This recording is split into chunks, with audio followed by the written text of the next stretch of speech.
La documentation API peut vite devenir difficile à suivre, surtout si tu n'y es pas habitué.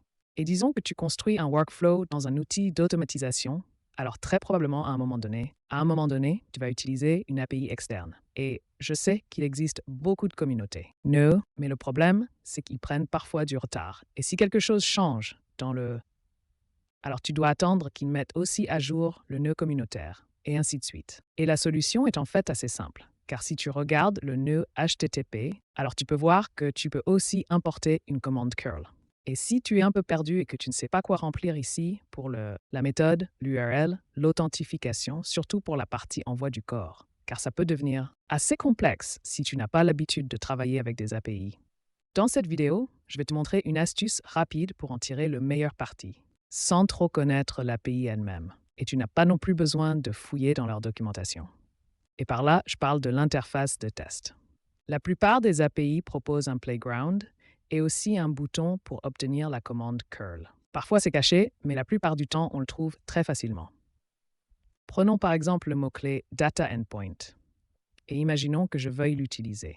Point de terminaison dans mon flux de travail, mais je ne sais pas comment le configurer. Alors je pourrais simplement aller sur le playground, définir quelques valeurs, disons l'Allemagne avec le mot-clé N8N automation, et d'abord lançons-le. Et ensuite, on voit que ça a marché. Donc on devrait obtenir le même résultat dans N8N. Et pour ça, on peut cliquer ici sur Exemple de code. Et comme tu peux le voir, nous avons ici deux paramètres. Nous pouvons aussi les remplir, mais je recommande de le faire avec un identifiant dans N8N. Et dans cet exemple, c'est déjà configuré pour la commande curl. Mais disons que tu as une application Python ou PHP, alors vous pouvez aussi basculer, mais ici, nous ne nous intéressons qu'à la commande curl, que vous pouvez simplement copier.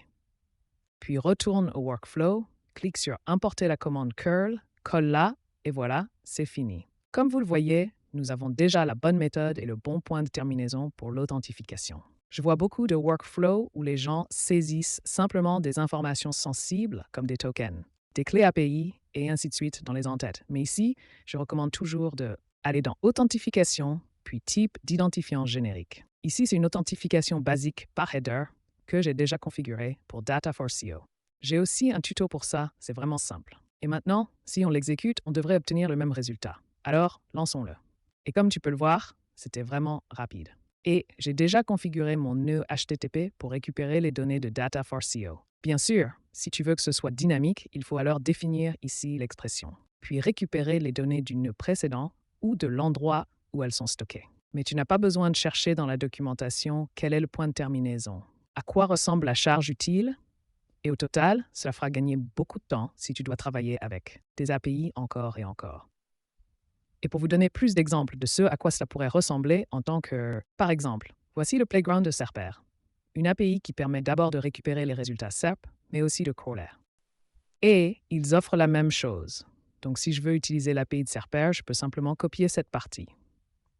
Ici, retourne dans mon workflow N8N, ajoute un nouveau nœud HTTP, clique sur Importer curl, colle-le, importe-le, et voilà. Bien sûr, ici pareil, utilise toujours des identifiants et ne code jamais de secret en dur, dans les entêtes. Voilà pour cette vidéo, et bien sûr, je vais invalider cette clé API.